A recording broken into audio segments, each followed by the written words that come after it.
Let me tell you something most people won't. The world doesn't care about your peace. It feeds off your reaction.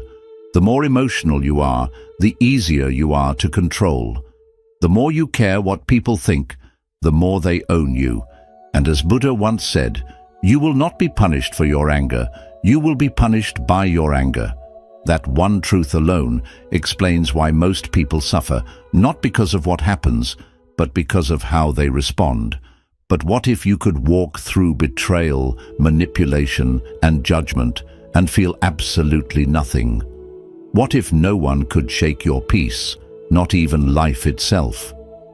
Today, we're diving into 10 brutal yet liberating Buddhist principles that will make your mind untouchable. These aren't soft, sugar-coated ideas. These are hard truths, and they'll set you free. 1. People use you until you stop letting them. It's a hard truth, but one you need to hear. People will continue to take advantage of your kindness for as long as you allow it. The more you give without setting boundaries, the more others begin to expect, and eventually they stop appreciating it. Kindness is a beautiful quality, but without wisdom and limits, it can quickly turn into self-destruction. Buddhism teaches compassion, yes, but not at the cost of your self-respect. True compassion includes knowing when to say no, when to walk away, and when to protect your own peace. You're not being cruel by creating distance from those who constantly take from you. You're simply choosing to honor your own energy. When you continue to give while others continue to take, you slowly begin to lose yourself. Your kindness becomes a burden, not a blessing. And here's the painful part. People will rarely stop using you out of guilt. They will only stop when you stop allowing it. So, draw the line. Create space. Respect yourself enough to recognize when someone is only around for what you can do for them. You are not here to be everyone's emotional dumping ground or personal problem solver. You are here to grow, to heal, and to protect the light within you. Remember, protecting your energy is not selfish, it's sacred, and no one else is going to do it for you. 2. Your emotions are being used against you. Most people don't realize this, but your emotions are one of the easiest ways for others to control you. The moment someone knows what triggers you, what makes you angry, insecure, jealous, or desperate, they can push those buttons anytime they want. And once they can control your emotional state, they can control your behavior, your decisions, and even your peace. Buddhism teaches us not to suppress emotions, but to observe them without attachment. When you react blindly, you're handing your power over to whoever triggered you. Think about it. How many times have you said or done something you later regretted, simply because someone got under your skin? That's not power. That's emotional slavery. The world is full of manipulation, from social media to toxic relationships to environments designed to provoke strong emotional responses. Why? Because emotional people are easier to control. Fear, anger, jealousy, and desperation can cloud your judgment and lead you down a path that isn't even yours. To stay mentally unaffected, you must become emotionally intelligent. You must train yourself to pause before reacting, to sit with your feelings instead of being ruled by them. You can feel anger without lashing out. You can feel fear without running. That's the strength Buddhism builds. Calm in chaos. Awareness in emotion.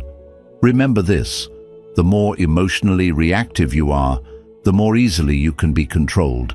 But when you master your emotions, no one can use them against you. You become unshakable, and that is true mental freedom. 3rd, kindness without power is self-destruction. Kindness is one of the most respected virtues in Buddhism, but kindness without strength becomes a weapon used against you. The world doesn't always reward those who are nice.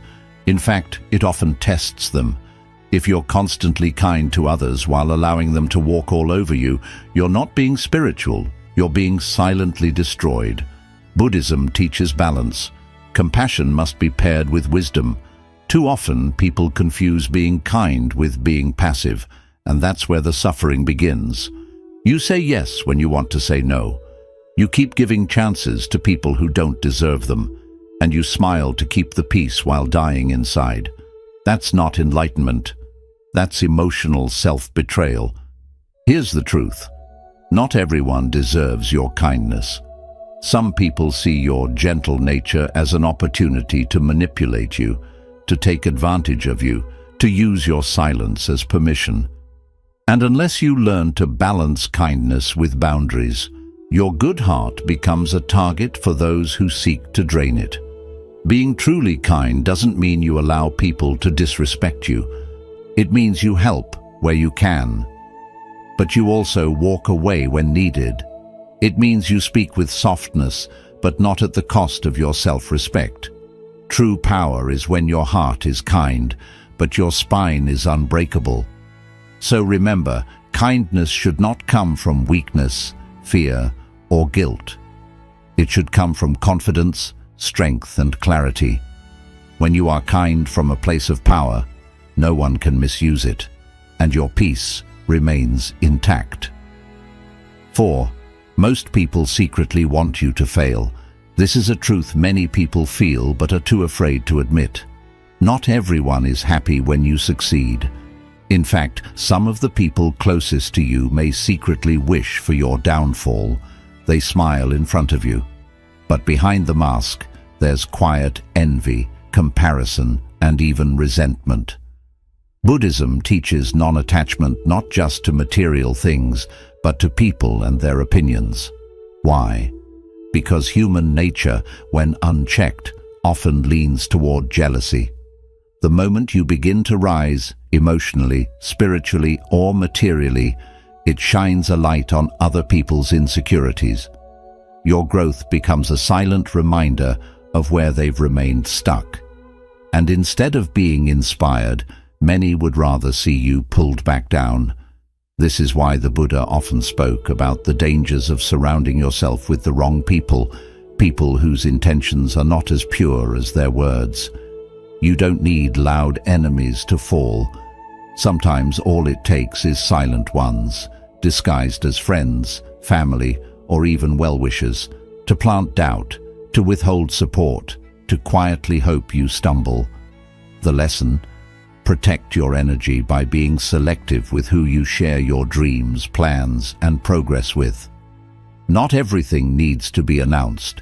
Let your growth be private, your peace be sacred, and your progress speak for itself. Understand this: your success will test people's character more than your failure ever will. And that's okay. You're not here to be liked by everyone.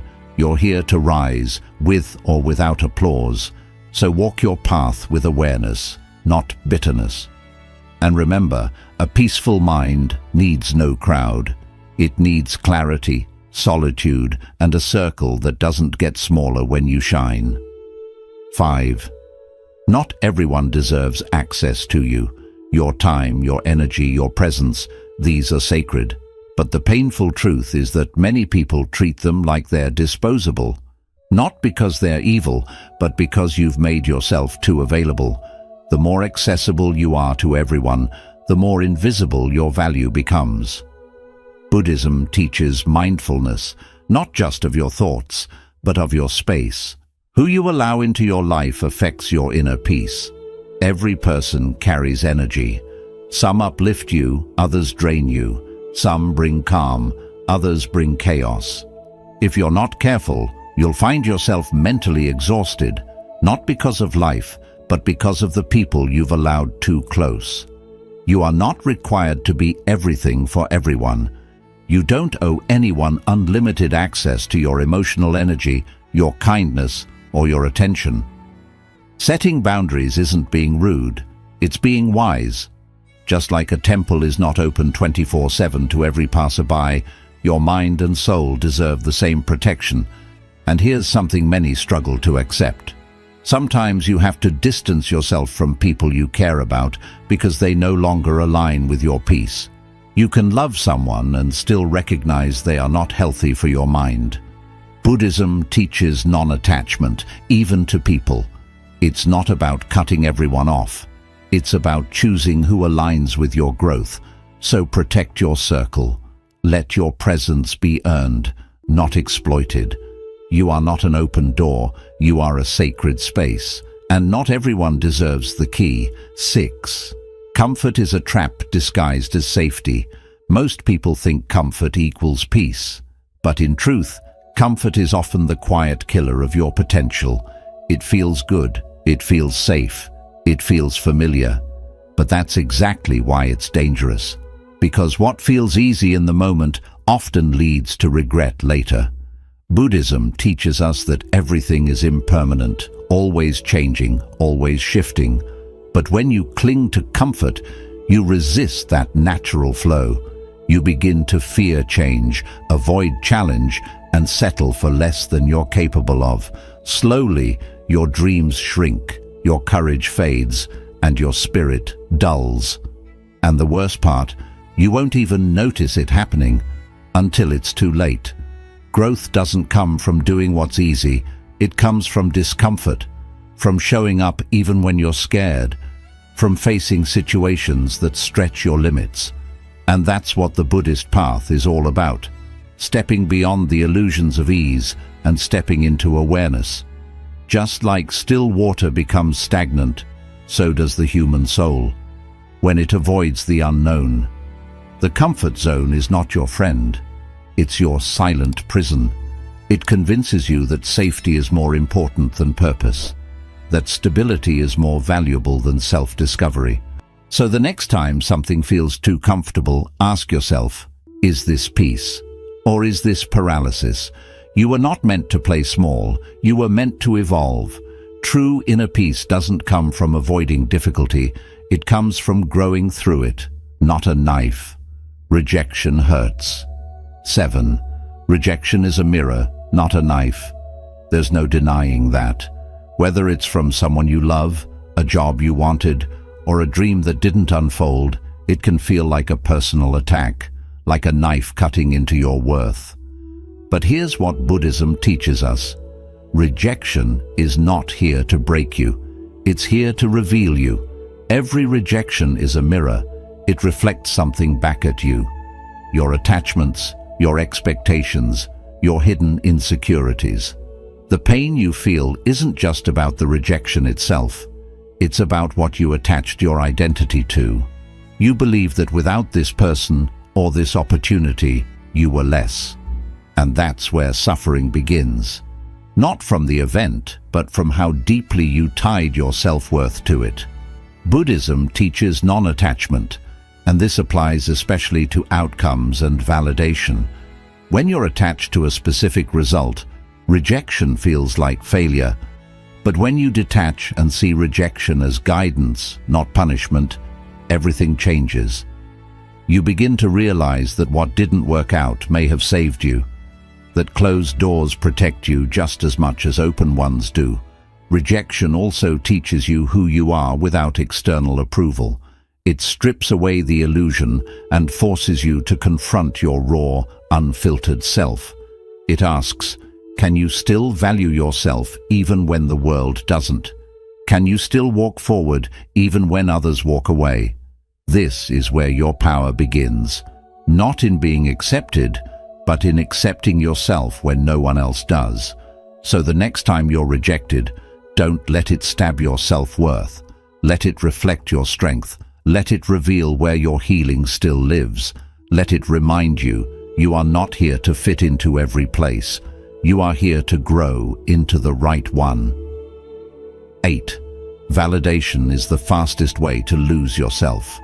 At some point in your life, you started seeking approval. Maybe as a child, trying to win a parent's attention. Maybe at school, trying to fit in. Maybe now, scrolling endlessly, hoping someone will like, comment, or applaud your existence. It starts small, harmless even, but it grows silently, and before you know it, your self-worth isn't coming from within anymore. It's coming from outside sources that you can't control. That's the danger. You begin to trade your authenticity for applause.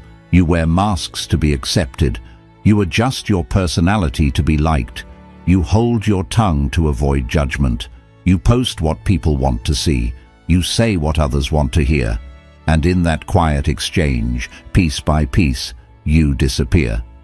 Buddhism teaches us that freedom begins when we stop clinging. And one of the deepest attachments is the attachment to being liked, to being approved of, to being told you're good enough. But here's the truth. If you constantly seek validation, you're living a version of your life that isn't even yours. You're building your identity on shifting ground, other people's moods, opinions, biases, and insecurities. And that foundation, it will collapse. Because no matter how hard you try, you will never be enough for people who don't even know who they are. Ask yourself, what parts of me have I silenced just to be accepted? What dreams have I buried to stay normal? What truths have I hidden because I feared being alone? That's how you lose yourself, not all at once, but in small daily compromises. Validation is a trap because it feels good temporarily. It gives you a dopamine hit. It reassures your ego, but it also makes you a prisoner of people's approval. And the day they take it away, which they always do, you're left empty, anxious, and unsure of who you even are without their applause. Buddhism teaches us to walk the middle path, a life of balance and awareness. It doesn't say we shouldn't appreciate praise, but it warns us not to become dependent on it. Because the person who stands in their truth without needing to be understood is free. The day you stop chasing validation is the day you begin to heal. You begin to speak your truth, even if your voice shakes. You begin to live your purpose, even if no one supports you. You begin to dress, think, speak, and exist in alignment with your soul, not society. And that right there is where peace begins. You don't need to prove anything to anyone, not your worth, not your intelligence, not your goodness, not your success. You are not here to be universally liked. You are here to be deeply, unapologetically, fully yourself. The moment you stop needing their approval, you reclaim your power. And the world, it might resist you at first, but eventually it will respect you. Because people may like you for your performance, but they'll remember you for your authenticity. 9. Silence makes you dangerous. In a world addicted to noise, silence is rebellion. Look around. Everyone is rushing to speak, to argue, to prove a point, to post their thoughts, to be loud enough to be noticed. But the more people speak, the more they reveal their insecurities, their desperation, and their lack of control. Buddhism teaches something radically different. The most powerful voice is often no voice at all, because silence isn't the absence of sound. It's the presence of power. When you are silent, you are not withdrawing. You are commanding. You are telling the world, I don't need to convince you. I know who I am. That calmness in the face of chaos, that stillness in the middle of conflict, it terrifies people. Because silence removes the game, it removes the reaction, it removes the control others try to have over you. You become unreadable, and unreadable people cannot be manipulated. Let this truth settle deep. The louder someone is, the more they reveal. They expose their fears, their insecurities, their emotional wounds. But the one who stays quiet, they remain in control. They reveal nothing, and in that nothing, they possess everything. That's why silence is feared, because it forces people to deal with themselves, with their guilt, with their intentions, with the discomfort of not being able to predict or provoke you. Buddhism teaches us to respond, not react, and sometimes the best response is no response at all. Not because you're weak, but because you've elevated beyond the level of the conversation. You don't argue with fools. You don't correct every lie. You don't chase down every misunderstanding. Why? Because peace is more valuable than proving a point. When you practice silence, you protect your energy, your mind, and your spirit. You no longer waste time explaining yourself to people who never cared to understand you. You don't drain yourself defending your actions to those who've already made up their minds. You stop performing for a world that's not even paying attention. And what happens next? You begin to observe more. You begin to understand human nature more deeply. You start hearing what's not being said. You see people's motives. You recognize manipulation. You sense dishonesty without a word being spoken. Why? Because silence sharpens intuition. You move differently. You no longer react to petty drama, shallow opinions, or emotional bait. Your presence becomes rare. Your energy becomes untouchable. And your silence, it speaks volumes. It says, I don't need your validation. I am not here to argue. I choose peace over pride. I am listening. I am watching. And I see more than you think. People will begin to wonder, why aren't you reacting? Why aren't you defending yourself? Why does nothing shake you anymore? And the answer is simple. You've mastered the art of detachment. You've learned to protect your inner peace. And you've realized that not every battle deserves your sword. Because sometimes the most powerful thing you can say is nothing at all.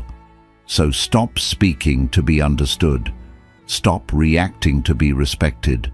Start choosing silence as your weapon. And watch how the world changes its tone when you no longer play their game. That's not silence from weakness. That's silence from mastery. 10. Detached like nothing is yours. If there's one truth Buddhism teaches with unwavering clarity, it is this. Clinging is the root of all suffering, yet we cling to everything. People, money, titles, identities, dreams, relationships, routines. As if they are permanent fixtures in a world that is always changing. But nothing is truly yours. Not your success, not your possessions, not even the people you love. Everything you hold today can disappear tomorrow, and often it does. This isn't meant to be depressing, it's meant to set you free, because when you truly understand that nothing belongs to you, you stop fighting so hard to keep what was never yours to begin with. You stop breaking down every time life takes a turn. You stop begging for things to stay, and you start flowing with what is. That is detachment. And it's not cold, it's not careless, it's not giving up. Detachment is choosing peace over possession. It's loving without owning. It's working without obsessing. It's living without fearing what might leave. Imagine holding sand in your hand. If you grip it too tightly, it spills through your fingers. But if you hold it gently, it rests peacefully in your palm. That's how life works. The more tightly you try to control things, people, outcomes, situations, the more they slip away. We suffer because we convince ourselves that things are supposed to stay. But the truth, everything in this life is borrowed. Every smile, every sunset, every friend, every moment of joy, all of it is on loan. The only question is, will you enjoy it while it lasts? Or will you suffer when it's gone? The Buddha taught that attachment is not love. In fact, true love is found in freedom. When you love someone but insist they stay or change or meet your needs, that isn't love. That's fear pretending to be love. True love says, I care about you, but you are free. I won't trap you in my expectations. And this doesn't just go for people, it also applies to your goals. You can give your all for your dreams, but don't hold on too tightly, because when life chooses a different direction, holding on to what you wanted only brings pain. You have to be like water, ready to bend, to move, to believe. Here's a truth many people avoid. The more tightly you grip something, the more it hurts when life says it's time to release it. And life will say so. People will leave. Plans will fail, things will break down, and it's not against you, it's just how life works. That's why detachment is the deepest form of spiritual strength. Not because you stop loving, but because you stop hurting from the loss. You've already accepted that everything is temporary. So what does it mean to live with detachment? It means you can love someone deeply and still let them go when it's time. It means you can enjoy money without being afraid of losing it. It means you can feel proud of what you've done, but still feel complete without it. It means you live in this world fully, beautifully, and with passion, without letting it take control of you. And that's the key. When you stop holding on, you stop being controlled. You're no longer a prisoner to what walks away. You stop breaking down from change. You stop falling apart over things beyond your control. You become calm, strong, and steady. Not because nothing touches you, but because you no longer try to hold what was never truly yours. And in that freedom, you finally breathe. You see life with fresh eyes, not as something to own or fight, but as something to live moment by moment, without holding on, without fear, without struggle. Because now you understand, everything that comes is here to teach you, and everything that goes is here to set you free. So let go, as if nothing belongs to you, because in truth, it doesn't. But in that space, you'll discover everything. 11. Heal quietly. Not everyone should see your pain. In a world that shares everything, there's something special about staying silent in your struggle. People often tell you to speak up, to share, to be open. And while being honest has its value, there's also deep wisdom in staying private. Buddhism teaches that healing is a personal path, a slow, quiet journey of the soul. Not everyone needs to know what you're facing. Truth is, most people don't really care. And sadly, some will use your pain against you by judging, gossiping, or quietly enjoying your downfall. Here's a tough truth. Some people don't listen to help. They listen just to feel better about their own lives. When you share your pain with the wrong people, you give them a version of your story they might twist, mock, or use. You give them emotional access to places they don't deserve. And by doing so, you slow down your own healing. Not because something is wrong with you, but because the space around you isn't safe. That's why Buddhism teaches retreat, self-reflection, and being alone. When you sit with yourself, without noise, without acting, without needing to be seen, you start to hear your true self. You begin to understand your pain, not through pity, but through awareness. You don't need the world to notice your scars to prove you've grown. Some of your strongest changes will happen in silence, without attention, without anyone knowing, and without being fully understood. You heal in silence, not because you're hiding your pain, but because you're guarding it like a wound that needs gentle time to close. Your feelings need a peaceful space to rest. Not everyone should have a front row seat to your healing. And here's the shift. When you finally rise, quietly, calmly, completely, you won't need to explain how you got there. Your peace will speak on its own. Your energy will feel different. Your presence will shift. The people who once saw you broken will sense something they can't describe. But they'll know you're no longer the same. So don't rush to prove your healing. Don't overshare just to be understood. Don't offer your pain to those who haven't earned your trust. Sit with yourself, heal quietly, rebuild in private, because your growth is sacred, and not everyone should witness your comeback. You don't need to shout to be strong. You don't need revenge to succeed. And you don't need approval to know your worth. Just live by these 10 truths, and you'll move through life untouched, unshaken, and at peace. If this video brought you clarity, like, comment, and subscribe for more raw inner wisdom. And let me know in the comments which truth spoke to you the most today. Until next time, stay calm, stay sharp, and stay untouchable.